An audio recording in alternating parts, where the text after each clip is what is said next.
Hello friends, आज मैं बृहस्पतिवार व्रत से संबंधित वीडियो लेकर के आई हूँ।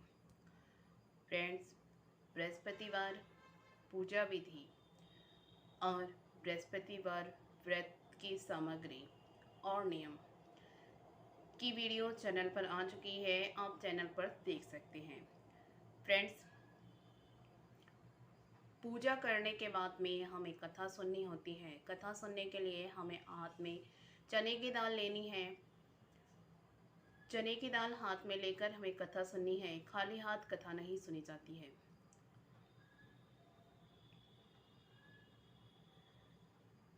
एक प्रतापी और दानी राजा राज्य करता था। वह नित्य गरीबों और ब्राह्मणों की सहायता करता था।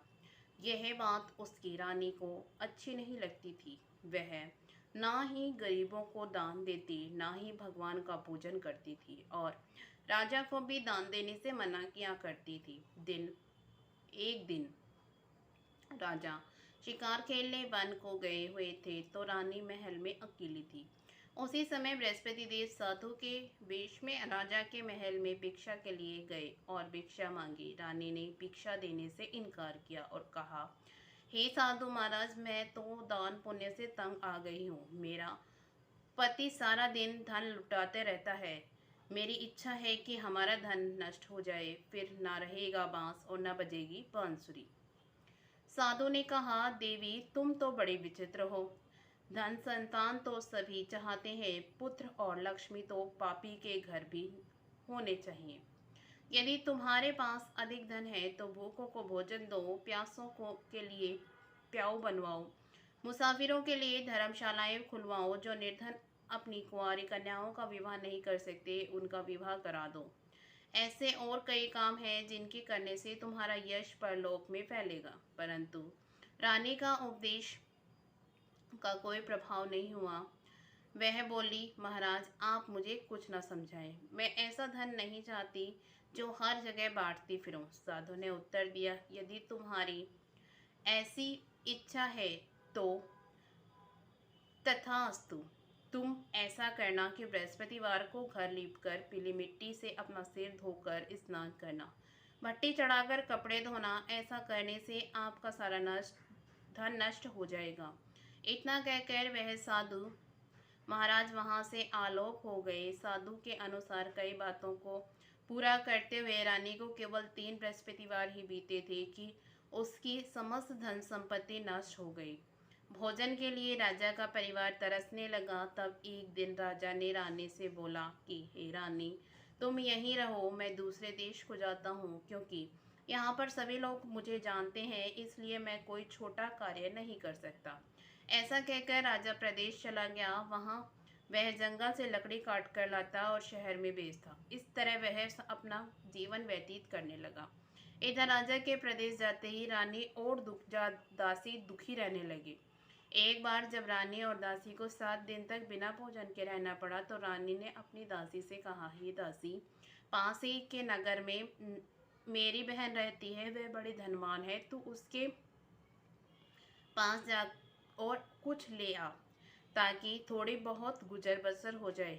दासी रानी की बहन के पास गई। उस दिन गुरुवार था और रानी की बहन उस समय बृहस्पतिवार व्रत की कथा सुन रही थी। दासी ने रानी की बहन को अपनी रानी का संदेश दिया, लेकिन रानी की बड़ी बहन ने कोई उत्तर नहीं दिया। जब दासी को रानी की बहन से कोई उत्तर नहीं मिला तो वह बहुत दुखी हुई और उसे क्रोध भी आया। दासी ने वापस आकर रानी को सारी बात बता दी। सुनकर रानी ने अपने भाग्य को कोसा। उधर रानी की बहन ने सोचा कि मेरी बहन की दासी आई थी, परंतु मैं उससे नहीं बोली, इससे वह बहुत दुखी हुई होगी। कथा सुनकर और पूजन समाप्त करके वह अपनी बहन के घर आई और कहने लगी, हे बहन, मैं बृहस्पतिवार का व्रत कर रही थी, तो कथा सुन रही थी। तुम्हारी दासी मेरे घर आई थी, परंतु जब तक कथा होती है तब तक ना तो उठते हैं और ना ही बोलते हैं, इसलिए मैं नहीं बोली। कहो दासी क्यों गई थी? रानी बोली, बहन, तुमसे क्या छिपाऊं, हमारे घर में खाने तक को अनाज नहीं था। ऐसा कहते कहते रानी की आंखें भर आई। उसने दासी समेत पिछले 7 दिनों से भूखे रहने तक की बात अपनी बहन को विस्तार पूर्वक सुना दी। रानी की बहन बोली, देखो बहन, भगवान बृहस्पति सबकी मनोकामनाओं को पूर्ण करते हैं। देखो, शायद तुम्हारे घर में अनाज रखा हो। पहले तो रानी को विश्वास नहीं हुआ, पर बहन के आग्रह करने पर अपने दासी को अंदर भेजा तो उसे सचमुच अनाज से भरा एक घड़ा मिल गया। यह देखकर दासी को बड़ी हैरानी हुई। दासी रानी से कहने लगी, हे रानी, जब हमको भोजन नहीं मिलता तो हम व्रत तो करते हैं, इसलिए क्यों ना इनसे व्रत और कथा की विधि पूछ ली जाए, ताकि हम भी व्रत कर सकें। तब रानी ने अपनी बहन से बृहस्पतिवार व्रत के बारे में पूछा। उसकी बहन ने बताया, बृहस्पतिवार के व्रत में चने की दाल और मुनक्का से विष्णु भगवान का केले की जड़ में पूजन करें तथा दीपक जलाएं। व्रत कथा सुने और पीला भोजन करें, इसी से बृहस्पति देव प्रसन्न होते हैं। व्रत और पूजन विधि बताकर रानी की बहन अपने घर लौट गई। 7 दिन के बाद जब गुरुवार आया तो रानी और दासी ने व्रत रखा। गुड़साल में जाकर चना और गुड़ लेकर आई। फिर उसे केले की जड़ तथा विष्णु भगवान का पूजन किया। अब पीला भोजन कहाँ से आए? इस बात को लेकर दोनों बहुत दुखी थे, क्योंकि उन्होंने व्रत रखा था, इसलिए बृहस्पति देव उनसे प्रसन्न थे। इसलिए वे एक साधारण व्यक्ति का रूप धारण कर 2 थालों में सुंदर पीला भोजन दासी को दे गए। भोजन पाकर दासी बहुत प्रसन्न हुई और फिर रानी के साथ मिलकर भोजन ग्रहण किया। उसके बाद वे सभी गुरुवार को व्रत और पूजन करने लगी। बृहस्पति भगवान की कृपा से उसके पास फिर से धन धान्य आ गया, परंतु रानी फिर से पहले की तरह आलस्य करने लगी। तब दासी बोली, देखो रानी, तुम पहले भी इस तरह आलस करती थी, तुम्हें धन रखने में कष्ट होता था, इस कारण सभी धन नष्ट हो गया, और अब भगवान बृहस्पति की कृपा से धन मिला है तो तुम्हें फिर से आलस्य होता है।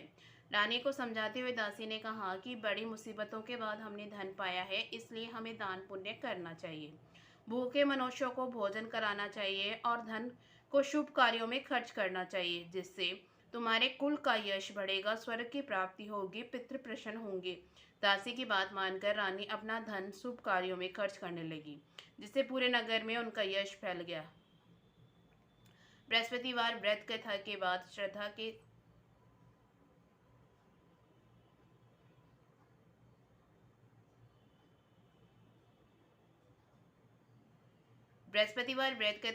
श्रद्धा के साथ आरती की जानी चाहिए। इसके बाद प्रसाद बांटकर उसे ग्रहण करना चाहिए।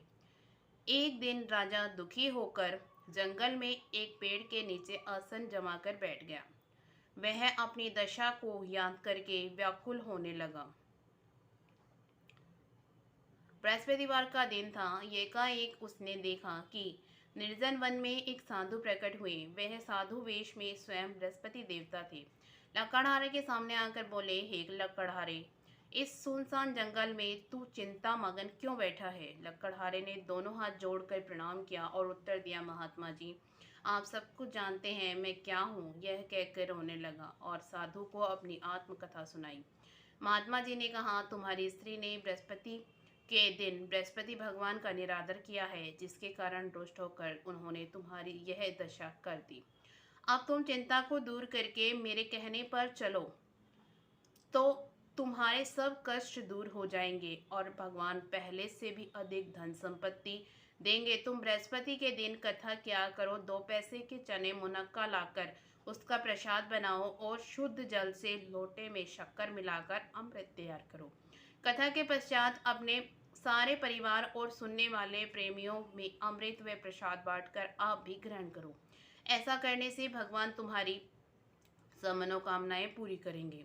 साधु के ऐसे वचन सुनकर लकड़हारा बोला, हे प्रभु, मुझे लकड़ी बेचकर इतना पैसा नहीं मिलता जिससे भोजन के उपरांत कुछ बचा सकूं। मैंने रात्रि में अपनी स्त्री को व्याकुल देखा है, मेरे पास कुछ भी नहीं जिससे मैं उसकी खबर मंगा सकूं। साधु ने कहा, हे लकड़हारी, तुम किसी बात की चिंता ना करो। बृहस्पति के दिन तुम रोजाना की तरह लकड़ियां लेकर शहर को जाओ। तुमको रोज से दुगना धन प्राप्त होगा, जिससे तुम भली भांति भोजन कर लोगे तथा बृहस्पति देव की पूजा का सामान भी ले आओगे। इतना कहकर साधु अंतर्ध्यान हो गए। धीरे धीरे समय व्यतीत होने पर फिर बृहस्पति वार का दिन आया। लकड़हारा जंगल में लकड़ी काटकर किसी शहर में बेचने गया।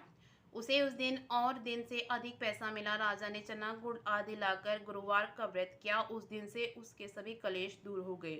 परंतु जब दोबारा बृहस्पतिवार आया तो बृहस्पतिवार का व्रत करना भूल गया।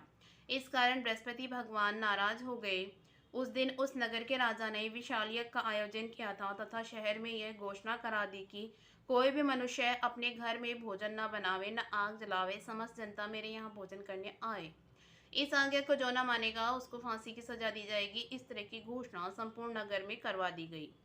राजा की आज्ञा अनुसार शहर के सभी लोग भोजन करने आए, लेकिन लकड़हारा कुछ देर से पहुंचा। इसलिए राजा अपने साथ घर लिवा ले गया। लकड़हारे को जब लकड़हारा भोजन कर रहा था तो रानी की दृष्टि उस खूंटी पर पड़ी जिस पर उसका हार लटका हुआ था। वह वहां दिखाई नहीं दिया। रानी ने निश्चय किया कि मेरा हार इस मनुष्य ने चुरा लिया है। उसी समय सिपाहियों को बुलाकर उसको कारागार में डलवा दिया। जब लकड़हारा कारागार में पड़ गया और बहुत दुखी होकर विचार करने लगा कि ना जाने कौन से पूर्व जन्म के कर्म से मुझे यह दुख प्राप्त हुआ है, और उसी साधु की याद करने लगा जो कि जंगल में मिला था। उसी समय तत्काल बृहस्पति देव साधु के रूप में प्रकट हो गए। उसकी दशा देखकर कहने लगे, अरे मूर्ख, तूने बृहस्पति देव की कथा नहीं कही, इसी के कारण तुझे दुख प्राप्त हुआ है। अब तू चिंता मत कर, बृहस्पतिवार के दिन कारागार के दरवाजे पर 4 पैसे पड़े मिलेंगे, उनसे तू बृहस्पति देव की पूजा करना, तेरे सभी कष्ट दूर हो जाएंगे। बृहस्पति के दिन उसे 4 पैसे मिले। लकड़हारे ने कथा कही। उसी रात्रि को बृहस्पति देव ने उस नगर के राजा को सपन में कहा, ए राजा, तुमने जिस आदमी को कारागार में बंद कर दिया है वह निर्दोष है, वह राजा है, उसे छोड़ देना। रानी का हार उसी खूंटी पर लटका हुआ है। अगर तू ऐसा नहीं करेगा तो मैं तेरे राज्य को नष्ट कर दूंगा। इस तरह रात्रि के स्वप्न को देखकर राजा प्रातःकाल उठा और खूंटी पर हार देखकर लकड़हारे को बुलाकर क्षमा मांगी तथा लकड़हारे को योग्य सुंदर वस्त्र आभूषण देकर विदा कर दिया। बृहस्पति देव की आज्ञा अनुसार लकड़हारा अपने नगर को चल दिया। राजा जब अपने नगर के निकट पहुंचा तो उसे बड़ा आश्चर्य हुआ। नगर से में पहले से अधिक बाग, तालाब, कुएं, बहुत सी धर्मशालाएं, मंदिर आदि बन गए थे। राजा ने पूछा, ये किसका बाग और धर्मशाला है? तब नगर के सब लोग कहने लगे, रानी और बांदी के हैं। तो राजा को आश्चर्य हुआ और गुस्सा भी आया। जब रानी ने यह खबर सुनी कि राजा आ रहे हैं तो उसने बांदी से कहा कि जब रानी ने यह खबर सुनी कि राजा आ रहे हैं तो उन्होंने बांदी से कहा कि हे दासी, देख राजा हमको कितनी बुरी हालत में छोड़ गए थे। हमारी ऐसी हालत देखकर वह लौट न जाए, इसलिए तो दरवाजे पर खड़ी हो जा। आज्ञा अनुसार दासी दरवाजे पर खड़ी हो गई। राजा आए तो उन्हें साथ लिवा लाई। तब राजा ने क्रोध करके तलवार निकाली और पूछा कि यह धन तुम्हें कैसे प्राप्त हुआ? तब उन्होंने कहा, हमें यह धन बृहस्पति देव की व्रत के प्रभाव से प्राप्त हुआ है। राजा ने निश्चय किया कि 7 रोज बाद तो सभी बृहस्पति देव का पूजन करते हैं, परंतु मैं दिन में 3 बार कहानी कहा करूंगा और रोज व्रत किया करूंगा। अब हर समय राजा के दुपट्टे में चने की दाल बंधी रहती तथा दिन में 3 बार कहानी कहता। एक रोज राजा ने विचार किया कि चलो अपनी बहन के यहाँ हुए हैं। इस तरह निश्चय कर राजा घोड़े पर सवार हो अपनी बहन के यहाँ को चलने लगा। मार्ग में उसने देखा कुछ आदमी एक मुर्दे को लिए जा रहे हैं। उन्हें रोककर राजा कहने लगा, अरे भाइयों, मेरी बृहस्पति देव की कथा सुन लो। वे बोले, लो, हमारा तो आदमी मर गया, इसको अपनी कथा के पड़े। परंतु कुछ आदमी बोले, अच्छा कहो, हम तुम्हारी कथा भी सुनेंगे। राजा ने दाल निकाली और जब कथा आदि हुई थी तो मुर्दा हिलने लगा और कथा समाप्त होते होते राम राम करके खड़ा हो गया। आगे मार्ग में उसे एक किसान खेत में हल चलाता मिला। राजा ने उसे देखकर और उससे बोले, अरे भैया, तुम मेरी बृहस्पतिवार की कथा सुन लो। किसान बोला, अब जब तक मैं तेरी कथा सुनूंगा तब तक 4 हरिया जोत लूंगा। जा अपनी कथा किसी और को सुनाना। इस तरह राजा आगे चलने लगा। राजा के हटते ही बैल पछाड़ खाकर गिर गए। किसान के पेट में बड़ी जोर से दर्द होने लगा। उस समय उसकी माँ रोटी लेकर आई। उसने जब यह देखा तो उसने अपने पुत्र का सब हाल पूछा और बेटे ने सभी हाल कह दिया। तो बुढ़िया दौड़ी दौड़ी उस घुड़सवार के पास गई और बोली कि मैं तेरी कथा सुनूंगी, तुम अपनी कथा मेरे खेत पर चलकर कहना। राजा ने बुढ़िया के खेत पर जाकर कथा कही, जिसके सुनते ही बैल उठकर खड़े हो गए। किसान के पेट में दर्द बंद हो गया। राजा अपनी बहन के घर पहुंच गया। बहन ने भाई की खूब मनमानी की। दूसरे रोज प्रातःकाल रात जागा तो वह देखने लगा कि सब लोग भोजन कर रहे हैं। राजा ने अपनी बहन से कहा, ऐसा कोई मनुष्य है जिसने भोजन नहीं किया हो, मेरी बृहस्पतिवार की कथा सुन ले। बहन बोली, हे भैया, यह देश ऐसा है कि पहले यहाँ लोग भोजन करते हैं, बाद में अन्य काम करते हैं। अगर कोई पड़ोस में हो तो मैं देख आऊँ। वह ऐसा कहकर देखने चली गई, परंतु उसे कोई ऐसा व्यक्ति नहीं मिला जिसने भोजन न किया हो। अंत में वह कुम्हार के घर गई, जिसका लड़का बीमार था। उसे मालूम हुआ कि उसके यहाँ तीनों से किसी ने भोजन नहीं किया है। रानी ने अपने भाई की कथा सुनने के लिए कुम्हार से कहा। वह तैयार हो गया। राजा ने जाकर बृहस्पतिवार की कथा कही, जिसको सुनकर उसका लड़का ठीक हो गया। अब तो राजा की प्रशंसा होने लगी। एक रोज राजा ने अपनी बहन से कहा कि हे बहन, हम अपने घर को जाएंगे, तुम भी तैयार हो जाओ। राजा की बहन ने अपनी सास से कहा। सास बोली, हाँ चली जा, परंतु अपने लड़कों को मत ले जाना, क्योंकि तेरे भाई की कोई औलाद नहीं है। बहन ने अपने भैया से कहा, हे भैया, मैं तो चलूंगी, पर कोई बालक नहीं जाएगा।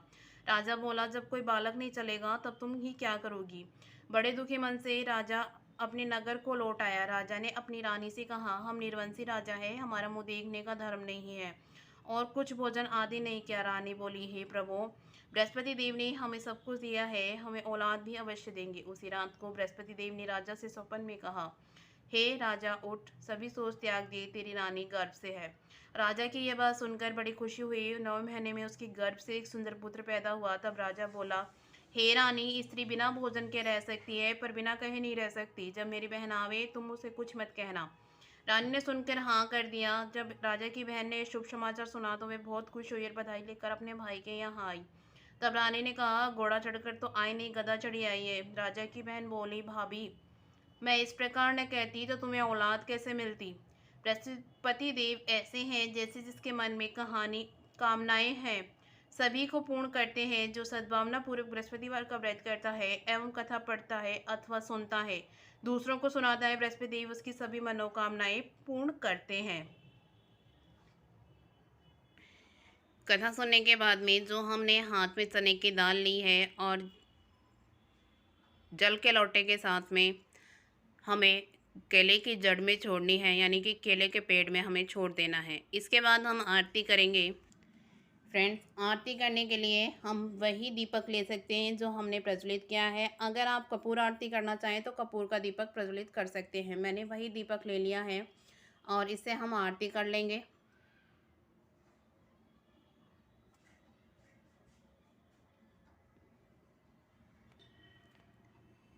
ओम जय बृहस्पति देवा, स्वामी जय बृहस्पति देवा, छिने छिने भोग लगाऊं, कदली फल मेवा। ओम जय बृहस्पति देवा, तुम्हें पूर्ण परमात्मा, तुम्हें अंतर्यामी, स्वामी तुम्हें अंतर्यामी, जगत पिता जगदीश्वर, तुम्हें करुणानिधि स्वामी। ओम जय बृहस्पति देवा, चरणामृति अति निर्मल, सबे पाथ के हरिता, स्वामी सबे पाथ के हरिता, सकल मनोरथ दायकी, कृपा करो भरिता। ओम जय बृहस्पति देवा, तन मन धन अर्पण करि, जो जन शरण पड़े, स्वामी जो जन शरण पड़े, प्रभु स्वयं प्रकट होकर आकर द्वार खड़े।